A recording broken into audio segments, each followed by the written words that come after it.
All right, guys, me and Snark here with another one of our series, The Road to the New Indiana Jones. Please hit that like and subscribe button like always to help out the algorithm, all that good stuff. Leave comments below. How'd you love this movie? Did you really like this movie? Did you not like this movie? And also, thank you to all the great Patreons that have been there with us and stuff like that, helping us out to be able to do the things that we do and talk about entertainment and do reviews like this right here that we like doing. But that being said, I think next week I'm going to be recording the third episode of the Trailer Seekers, and we're going to be watching the trailers for the Indiana Jones movies leading up all the way to the brand new Indiana Jones and the Dial of Destiny. But all right, Snark, today we are doing the great and awesome Indiana Jones and the Temple of Doom. We've already done Indiana Jones, Raiders of the Lost Ark. Raiders of the Lost Ark, and now we're doing Indiana Jones and the Temple of Doom. The sequel, the prequel sequel. And you know what? Like this right here, on our last review that we did, I said I actually announced that Indiana Jones and the Temple of Doom was my favorite of the three. Okay, right. And now I know why it's the favorite of the three, going back and revisiting after a pretty good amount of years. All right. I will say Indiana Jones, the first one, the Ark of the Covenant or whatever, that right there was an actually like a good, solid movie, right? We talked about it on in to heart's content. I think Indiana Jones and the Temple of Doom in my heart, and maybe with like rose-colored nostalgia glasses, is like my favorite Indiana Jones movie because of like the way it was done differently than the first film. The first film's a more serious film. In that review, I even had like ladies in the dress could still be badasses, because even though you had the lady with Indiana Jones, she was doing her thing. She was strong. She was independent. All this stuff, right? Which I think was cool, especially when you go back and watch a movie from that day and age where maybe that wasn't as prevalent, like strong female characters wasn't the most prevalent thing out there in cinema back then during the time of the first Indiana Jones. Well, the Temple of Doom like kind of went on turning this on its head, and then he had a lady that was with him she seemed helpless at times. She was super scared about everything. At times. Yep. And you also had Short Round. Now, the reason why I think the Indiana Jones and the Temple of Doom resonates with me, and I remember it being my favorite one of all time, and I noticed it on this new watch because I watched it like a day or two ago, is you got to remember the time I was watching this. I was watching this film as a kid. I wasn't an adult. I didn't try to critique movies or talk about movies even all that much. I just watched them and had a good time. This was a good time movie. It had the jokes. It had the fun things. It had like I thought they used cleverly the lady being scared and everything else. I thought they used that very cleverly. I don't think they necessarily beat you over the head with it every 5 seconds, but I think it was at times done well to even bring in some there's the point in time in the movie where the ceiling and the spikes are coming down on both Indiana Jones and Short Round there for a second, and she's trying to get to him, and it brings that kind of comedy, but also it brings some tension because they're about to die kind of thing, and she's taking her time. I thought they did that part of the movie well. And I also, even at a young age, was more of a horror fan, even back then. I liked watching the Jasons and the Freddys and the Michael Myers. The jigsaws are falling into place for me. So this has more of a horror tone to it. Like the bad guy's like this horrific looking dude. He's wearing all this crazy stuff, and he's ripping hearts out of chest and everything else, and doing all this stuff. So maybe that kind of fed into it as well. But as an adult going back and rewatching these movies, I can say that the better movie is the first movie, right? Yeah. But it can be better, but it doesn't matter. It's your favorite's your favorite. You're gonna like whatever you like. Who cares? Right. But like I said, I would still say I like Temple of Doom better than the first movie, even though I could critically say that the first movie is a better film. But the second movie I have so much fun with, and I had fun with it even today going back and rewatching it. But I just recognized why I liked it so much is because the first time I watched these films, I was a child, and the Short Round character, Like the jokes and stuff that were played were like super fun, super entertaining. I thought they did it well. If it didn't say Indiana Jones, if they would have said like Mike Jones or something like that, you wouldn't think they were like the same person. Obviously, it feels different. Both movies feel completely different. Two completely different heroines in it. Like Willie, I think they say that she screams in the movie 63 times. So yeah, she screams a lot. And when you consider you're going up against Marion or whatever, if you compare the two from the two movies, yeah, it's the two characters not even close. Also, Short Round. I loved Short Round. I loved him when I saw him when I first saw him at the theaters or whatever when I was like 10. I've rewatched the movie again. Short Round holds up. He's great. Here's the deal. Indy says he found him on the streets or whatever in China, him and his brother. Supposedly he has a brother. Where's the brother? A. B. Does Indiana Jones just own that kid now? Also, what happens to him? Like the next movie is the next year. Like Raiders of the Lost Ark happens the next year, and there's no Short Round. Yeah, I do agree with some of that stuff right there. I thought it was an interesting dynamic because usually when you have a man like Indiana Jones and he's got this kid with him, he's there to be protective. He's there to be like a father figure. What I found that was interesting in the rewatch was the fact that like Short Round's not that in these movies. He's like an actual friend. Like the only thing that makes it different is that he's so young. Yeah. Like you easily could have had an adult. Yeah, you easily could have had an adult in his position, and that's the kind of relation. They wouldn't have had to change the relationship dynamic between them at all, period. And I thought that was really cool that they didn't treat Short Round like a kid. Obviously, there's moments to where they obviously have to play on it, right? So like when he's driving the car at the very beginning, he gets out of the car, he's got the blocks on the bottom of his feet and everything. So he can By the way, pedals, obviously. There was more than once when I was a kid, I figured I could legitimately just do that and drive my dad's car. Oh, I was like more than once. But I never got the blocks to stay though. There wasn't a time in that movie, even in that moment where the car chase scene and stuff, and they're trying to get away and all that good stuff. There's not a point in that movie to where Indiana Jones ever really recognized him being a kid, right? Like as far as like treating him that way. Like matter of fact, Batman and Robin. It's Batman and Robin, the two. Matter of fact, when they get into the car, he just says, "Step on it." Like, hey, we got to get out of here. Step on it. And the lady here is the one that says, "Hey, we got there's a kid. He's a kid." Like she points it out, not Indiana Jones, right? So it's not like a big deal for Indiana Jones. Yeah. And like I think that was a really interesting dynamic to have the kid there, but not treat the kid as a kid. Most of the movie, the kid's like a secondary adult character, at least by the movie standards it is, right? Obviously, we see the kid, we know it's a kid. But to me, that always brought it like this interesting style dynamic that you don't see very often. Usually you see the opposite thing, like I was saying, like a father figure or the kid's the one having to be protected.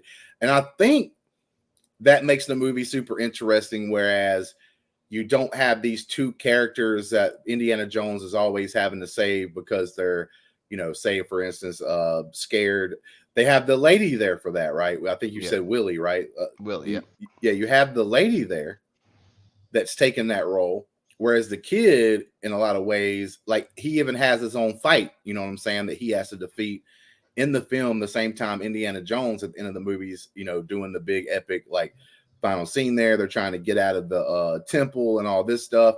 Indiana Jones is fighting, these different guys with swords and everything, but the kids is also having to fight one of the kids.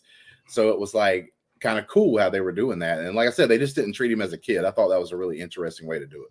Yeah, Short Round is a great kid character. It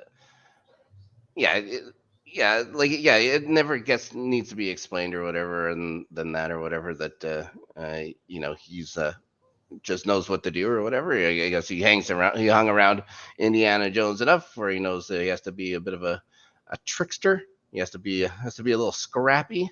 He has to be a little independent. So yeah, he's a great kid character. Like there's no question about it. And as a kid and as an adult, especially, who hates child acting, I hate it. I think it's terrible. But Quan does such a good job Yeah, and then the next year is in Goonies, and then what happened to him? What? Yeah, Yeah, I think that was a damn shame. That obviously as a kid you could tell he had like great stuff. Like in this movie, I thought it was really cool. Like, yeah, he makes a mistake here and there, like when they first enter like that little temple area and stuff like that. Like hmm Indiana Jones said, "Don't touch anything, follow me," and everything. And he does touch something at the very beginning when these two dead bodies fall almost on top of him, kind of thing. But he like, unlike that character we saw at the very beginning of Indiana's Jones, the first one, like when they go in through that tunnel, that one guy doesn't really listen to Indy and ends up making a mistake and dying. This hmm kid makes that one simple mistake, and then Indiana Jones doesn't have to tell him or reiterate. He tells Indiana Jones, "I don't touch nothing. I'll follow you." Like, you know what I'm saying? And then like there's another spot where he kind of messes up when they're in that room, but that's because Indiana Jones had asked him to go up against a wall. So it was kind of like Indiana Jones' fault, because whenever he does what Indiana Jones says, that's when he hits that brick that ends up releasing the ceiling to start coming down on him. Yeah, that is one of my favorite scenes in there too. And uh, when Willie finally makes her way through there, through all the bugs and stuff like that, and he's trying to tell her where the lever is supposed to be or whatever, and he's pointing it Yep. out or whatever, and she wouldn't do it because of the bugs, and just him with his fist out, just his fist acting, is going like, "Do it now!" So Yeah, funny. we're about to die. We're uh, gonna die. so honestly, I came into this thing like obviously I've seen it since, but I probably haven't seen it in 15 years. This movie. I honestly went into this rewatch thinking that I was going to like it a lot less. I actually liked it more than I thought I would. I thought there was a lot of great scenes in it. I mean, I didn't think it was a great movie on the whole, but great scenes. I still love the dinner scene with the snake surprise and the goat eyeball soup and stuff like that. The I frozen monkey brain for dessert. yeah, the chilled monkey brain. Yep. So yeah, that's something I remember from being a kid. It still stands up now. It's like, yeah, that's gross. But it was fun. The mine cart race, again, super fun. The car chase through China and Shanghai or whatever, super fun. Like, there's a lot of great scenes in this. I just didn't think it, like, cohesively not as good a Indiana Jones movie as I the other ones. I think the first one was better because it was like more of the serious tone. They did have some hmm things that happened that was kind of funny here and there and stuff throughout the movie and stuff, which was fine. I like the fact they even played on this movie where they had a couple of guys with swords and Indiana Jones was going to bust out his pistol and shoot him Yeah, like he did the guy in the first movie, but this no time his gun. pistol was gone. He didn't have the gun, so he had to Great, like improvise, which great was callback. cool. But like that scene where he just pulls out the gun and shoots that one guy in the first movie was a comedy scene, right? Mixed in with a bunch of serious stuff. There's a lot more comedy in the second movie. Like I said, it's probably why I liked it more when I was a kid, because hmm like as a kid, you just want to see some of the goofy stuff or whatever. But you're right, man. Some of the scenes in this, especially for the year it was done, was pretty daggum amazing, man. That mine cart thing, like you're talking about, like how it was filmed and done was like super crazy and amazing. And it didn't last just like a couple of minutes. It was like that was like a 10-minute scene, maybe Yeah, even more than that, to be honest with you. But you had that, then you had the water being pushed over, like so that now the water's gushing out and everything else. But you had that scene, the car right. chase where Short The Round's just even driving. the priest putting his hand in the guy's chest, pulling Yes. out is still beating hard. The guy living until they gave him a little dip in the lava pool there or whatever. Yep. But yeah, and the heart going on fire and stuff like that as the body's getting burned up. These are all incredible scenes. There's so much incredible stuff in this. I just didn't think it The came. bridge Maybe because scene. it's just it just seems so dark. And but I guess they were saying that both Lucas was going through a divorce and Spielberg was going through a breakup at the time or something like that too. So they were all just in a dark headspace. So they Bro, just had there. to make So it you can dark. imagine they wrote in the scene where he's pulling out the heart and everything, like because Makes of that kind sense. of things. Yeah, but hmm like the bridge scene, I thought was awesome and really good. Like that still Yeah. holds up today Mm. and everything else. Now the thing that don't Something with hold up is the crocodiles and stuff like that. that was the cheesiest part of the film though, was the crocodiles, because it was literally like a body would fall and it would be the exact same Yeah. shot of a crocodile ripping Yeah. some And all cloth you'd see is the apart or whatever. clothes, just the Yeah. clothes. Yeah, just the clothes and then like a scream from one of the guys, like a random scream. Yeah. So like that part was cheap, but like the actual bridge part of it, like them like cutting the Also, wooden bridge and stuff yeah, was fun. but that had to be 100-something foot drop, more than that, into the river. The fall would probably kill you, right? I think the least you'd have to worry about was be the crocodiles at that point. I don't know, man. Yeah, Them if you gators, hit a crocodile on the way down, you're gonna break that crocodile's back. yeah, I'm just saying, man. Like there's a bunch of crocodiles right there, so like straight up 100%. It's nasty, man. I got a question. So it takes an hour into the movie until you actually see the witch doctor, shaman, or whoever the guy, the heart grabber guy, and an entire hour of this movie goes by until you see the bad guy. Also, hypothetical question. All right, purely hypothetical. If you were gonna, kidnap a bunch of people to work in your underground mine, are you going to kidnap exclusively children? Do you think that's the best method? I mean, like it's according on what kind of force you had, right? It doesn't seem like, even though he had like men backing him up, it didn't seem like he had like a unlimited amount. So guess what? Kids are a lot easier to wrangle up and everything else. Sure. Now, my thing would be my question about that is how in the hell are you a village that got your kids stole like that and you didn't do anything? You just sat around. They didn't know Indiana Jones was coming, right? I mean, Indiana Jones is trying to like get away. Shoot, he actually almost should have died. And another cool scene is the whole airplane scene. The two pilots, as they're sleeping, just get up and jump out with the parachutes. Yeah. And one guy's even laughing as he does it and everything, and they still don't wake up. But then they finally wake up, and then they have to survive that whole opening up the raft, and then like they spinning around and like end up hitting the ground. For one, they probably would have died from that. But on top, and the raft probably would have exploded. But not only does that happen, they start sliding down a hill, then they fall into a river. Yeah, I mean, rapids. Yeah, all that's happening, which is fun, but like it's still pretty crazy and over the top. Yeah. But like you had all that stuff going on, like, but he should have realistically died at that moment, so he never probably would have made it. So these telling me this like clan of people is just sitting back like, oh, we can't do nothing. We gotta hope Indiana Jones shows up. Plot armor. He had plot armor again. Lucky him. Lucky all of them. Hey, plot armor is 100% undefeated. Yeah, undefeated. Okay, that's all that's going to happen. This movie had a lot of that. But yeah, man, there's a lot of fun stuff. Like we already talked about, it's got iconic scenes, just great. And like I said, it's fun throughout. Short round, I think, and Harrison Ford's chemistry was super great. I think the lady starts off as completely helpless, but I think she becomes more and more and more like where she can kind of handle herself a little bit. She even gets fight back a little bit to Indiana Jones here and there throughout the film and stuff like that. But you had that James Bond kind of style ending where she's like walking away pissed off because she ain't happy about all the stuff that's happened and went down, and he like uses the whip to wrap it around her and bring her back to him and gives her the kiss and everything else. That's more of like a James Bond feel. Well, yeah. The beginning of the movie too, with the musical number and stuff like that. That's all, and running behind the gong or whatever while people are shooting at him. This is all like Indiana Jones was supposed to be the American James Bond, right? So I think he should have became that. I think after the first 3 films, they should have just went with like a different actor.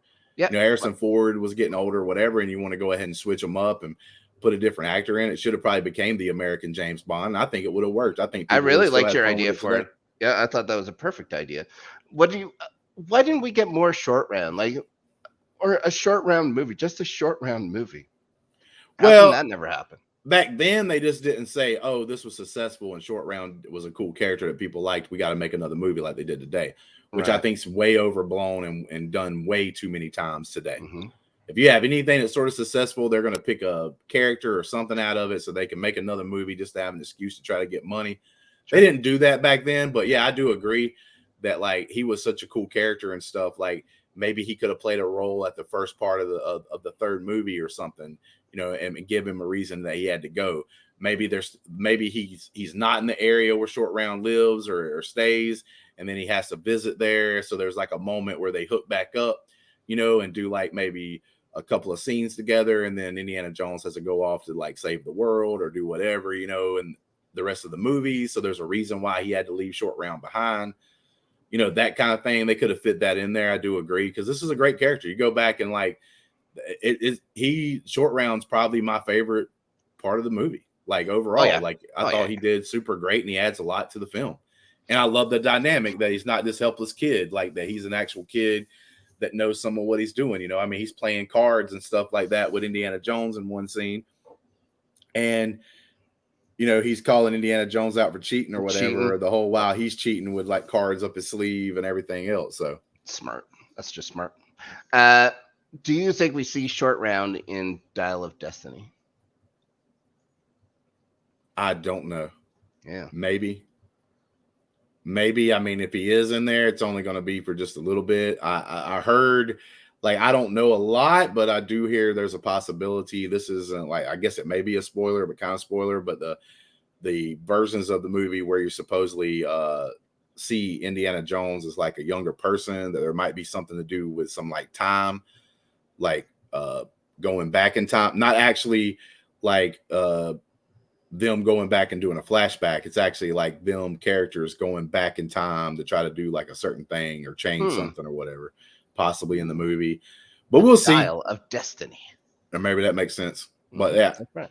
But like I said, like, fun movie overall. I enjoyed it. I still think Indiana Jones is one of the greatest trilogies. I'm not going to call it any more than that, even though there's technically 4 films and then there's 5th films. We're going to decide, I guess, if we're even going to want to do anything on the 4th film. We're definitely going to do The Last Crusade. That's a definite 100%. We're going to do a retro review for that. So stick around for that, guys, if you enjoy the series. But I still love Temple of Doom. I still think it's my favorite over the original. But I'm thinking that the first movie was overall better critique wise. But this movie right here had a lot of fun stuff. I mean, fun and entertaining. They still had the adventure stuff that mixed into it. Indiana Jones, I felt, was still the same character. He was still gruff and stuff like that. So they didn't really change him. They just changed the characters around him a little bit and everything else. So yeah, I still overall enjoyed it. Still had fun with it, even to this day. Of course, there's some things with CGI because it's an old movie, like a couple of scenes of the guys falling, and it's obviously fake. And even the stuff where they're in the woods doing the card game, and a homegirl is like running around because stepping all on the different animals and yeah. Not great. Bats, that huge bat. Oh my god. Yeah. Golly, where the hell did that thing come from? Like an otter with wings. I guarantee you that was a prop from like a Star Wars movie they used. And oh, maybe. Yeah. It's probably supposed to be it's a Mylock. It was probably supposed to be the original Gundark, and then they just said, nah, man, we can just use it in this Indiana Jones film. That's right. Like a beaver with wings. With that being said, Snark, man, is there anything else you want to add? Like, you have any notes or something that we may have? No, I think we talked about most of the stuff. There, you know, there's callbacks and stuff like that. Like in the first one, there was the floor of snakes that Indy hated. This one is the floor of bugs that Willie hates. So there's a lot of callbacks. An interesting cameo by Dan Aykroyd. I don't know if you noticed that, but when he was going to the plane and stuff like that, I thought that was pretty fun.